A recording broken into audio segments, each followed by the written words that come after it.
In Capital News tonight, government directs disaster committees to implement precautionary education plan on El Niño rains. NMB Bank launches the biggest bond in East and Sub-Sahara Africa.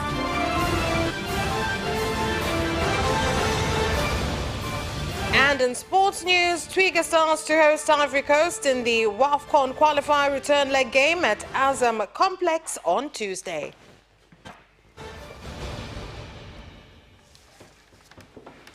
Good evening. This is Capital News at 9:30. My name is Vanessa Victor. Let's get started with the national news. The Minister of State in the Prime Minister's Office for Policy, Parliament and Coordination, Janista Mhagama, has called on disaster committees in various divisions to create a specific precautionary education plan on the coming El Niño rains, as well as to implement a plan to prevent an outbreak of human, animals and crop diseases. Elezeni mpango maalum wa elimu, kama ni kutumia vyombo vya habari, kama ni kutumia mikutano ya hadhara katika maeneo yote kwenye mamlaka zetu za serikali za mitaa. Jambo hilo linatakiwa lifanyike na kila mwananchi katika mkoa apatiwe taarifa hii. Na mikakati ambayo tayari tulikusha ianza. Moja mikakati hiyo, kwa mfano katika mito, kwanza ilikuwa ni kusafisha mito ili kuhakikisha kwamba kama kutakuwa kuna mvua nyingi, basi kunakuwa kuna mkwamo wa aina yoyote. Kwa hiyo kwa mfano kuna mto Mlalakua kwa upande ule wa Mbezi pamoja na mito mingineyo, na yenyewe utaona kwamba tumekushaanza kuisafisha.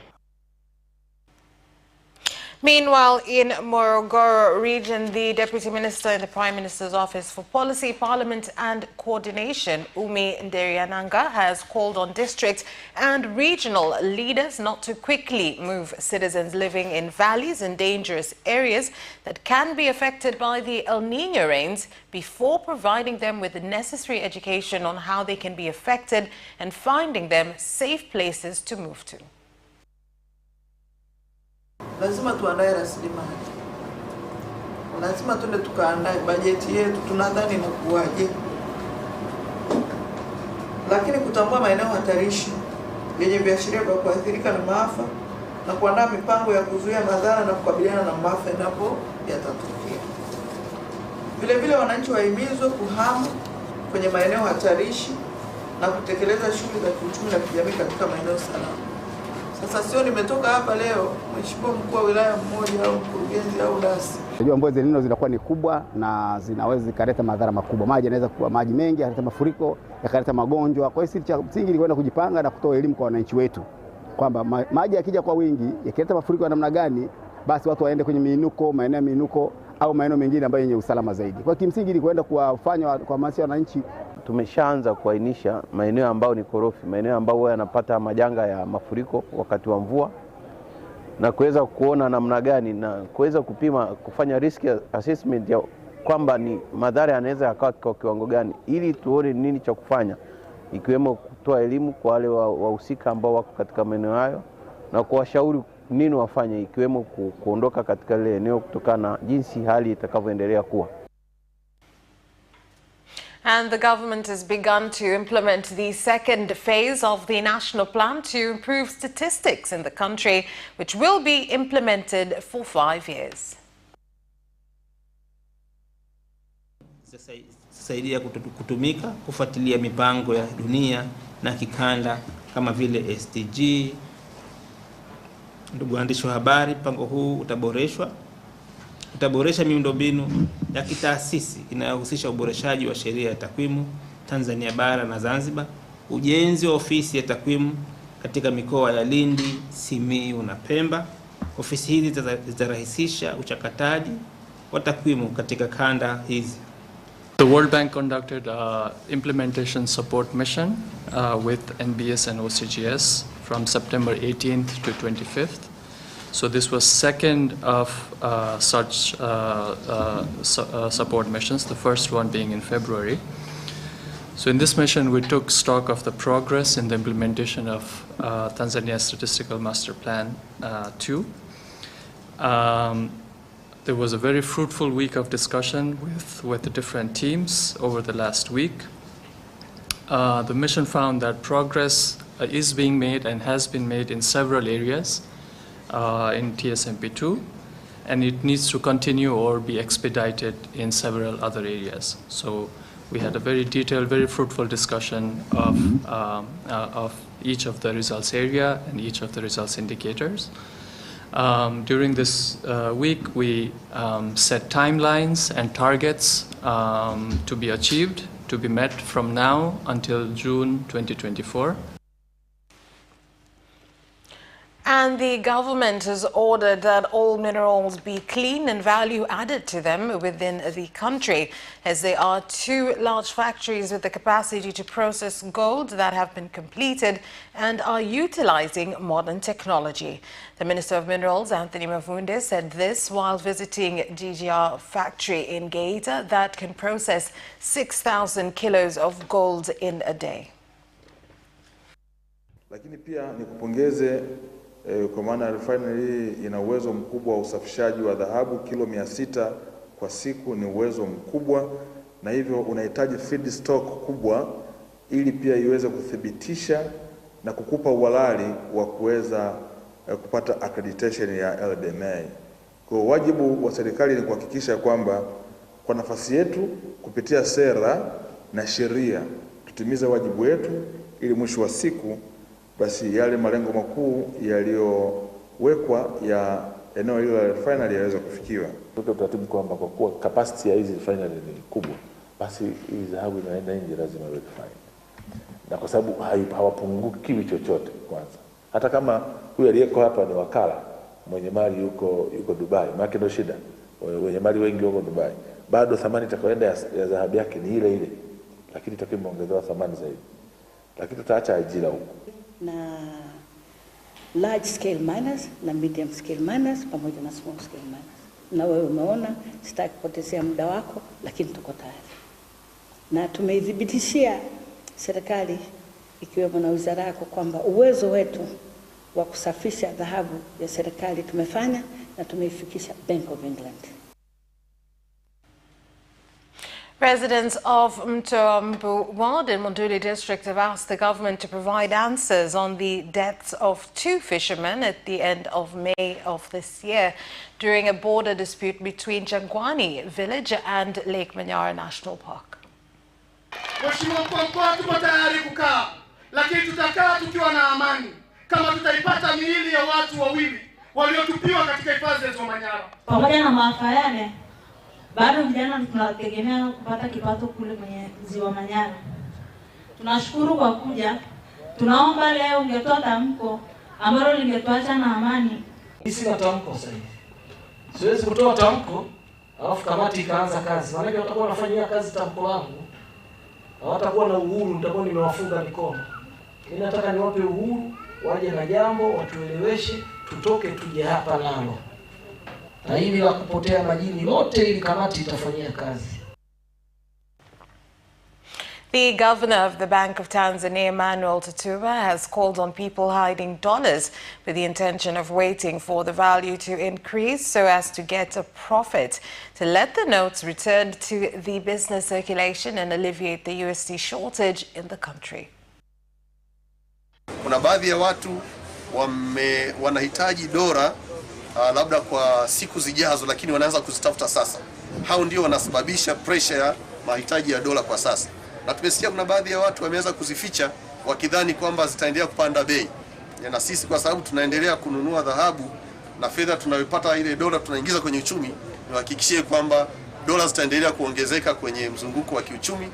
Kwa hiyo hata hawa ambao wamezificha bora waendelee kuzitoa ili ziingie kwenye mzunguko, kwa sababu haitakuwa na tija ya kuendelea kuzishikilia kwa sababu zitaendelea kupatikana na bei yake inawezekana isiendelee kupanda. Incidents of sexual assault on children, especially by blood relatives, have continued to increase in the society, with decay of morals cited as a significant reason behind this.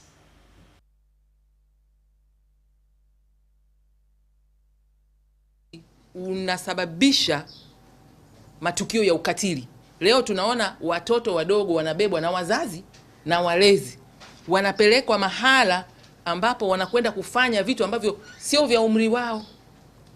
Watoto wanawekwa katikati ya kundi la watu wanaokunywa pombe usiku mwingi, wanaongea vitu vingi, wanacheza michezo mingi ya kiutu uzima huko. Mtoto mdogo anaangalia, akitoka anakwenda kuigiza. Ziko taasisi zimesajiliwa zitoe huduma za elimu mbalimbali, lakini baadhi zimegeuka ndio zinachochea mambo ya mtoto kujifunza vitu vya mmomonyoko wa maadili. Kimsingi hii sio kampeni ya Geita, hii ni kampeni ya nchi nzima, inaitwa Zifiukuki, yani zijue fursa, imarisha uchumi, kataa ukatili, kazi iendelee. Hii kampeni imekuja mahususi kwa ajili ya kwenda kuwajulisha fursa za kiuchumi wananchi, lakini pia kutoa huduma kwa wananchi.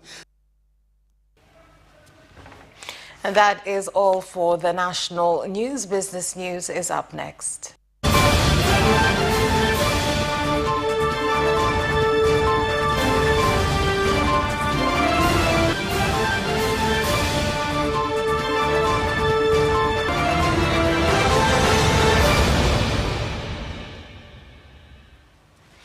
Now in business news. NMB Bank has launched the biggest bond in East and Sub-Saharan Africa worth 1 trillion shillings called Jamii Bond that aims to raise capital to support projects that aim to benefit groups including farmers. Angalia modo ya NMB na naomba muendelee kwa viongozi, kwa sababu hiki mnachofanya ndio mabadiliko chanya tunayotaka. Pesa hii ndio pesa ambayo itaenda kusukuma uchumi wetu wa nchi huko.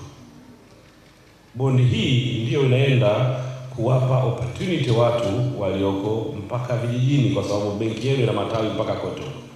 Kwamba bwana, kuna namna nyingi za uwekezaji. Inaenda kuwapanulia uwanja wa uwekezaji. Sasa lakini itaweza kununuliwa na watu wa aina mbalimbali. Watu wote wataweza kununua hii hisa, watu binafsi, makampuni mbalimbali, lakini pia taasisi mbalimbali zitaweza kununua. Kwa hiyo watu binafsi, mashirika na makampuni mbalimbali yanaweza kununua hati fungani hii ambayo ina jumla ya trilioni. Hatujawahi kuwa na hati fungani yenye tarakimu. Ni tarakimu ngapi graduates? Hata kutamka unapata tabu kidogo. Trilioni. Hatujawahi kuwa na trilioni. The Deputy Minister of Agriculture, David Silinde, has called on farmers in Namtumbo District, Ruvuma region, to grow crops that can produce edible oil in order to increase economic growth and meet the demand of edible oil in the country. Niwatake halmashauri ya Namtumbo kuainisha maeneo ya kuanzisha miradi ya kilimo ikiwemo uzalishaji wa mazao ya mafuta ili kuweza kuongeza sehemu ya jitihada za serikali za kujitosheleza kwa mafuta ya kula nchini. Haya ninayowaeleza ni maelekezo ambayo Mheshimiwa Waziri wangu Comrade Hussein Bashe ameniambia niwaambie.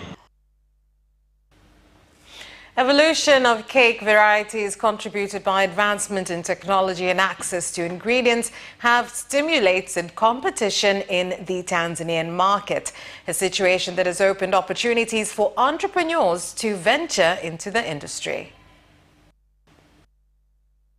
La keki bado tunaendelea nalo, liko vizuri kwa kadiri ambavyo wewe umejiweka au kazi unazofanya. Biashara ya keki imeingiwa na watu wengi, ni kama biashara nyingine tu. Watu ni wengi mno, lakini unaoka keki za aina gani, unapamba vitu gani, ndio hicho ambacho kinakuweka mjini. Kama utakuwa unaoka keki za ujanja zile bado za kubabia, kuna vitu ambavyo haviko sawa, watu watakuja watakukimbia. And that is all for business news. Sports news is next.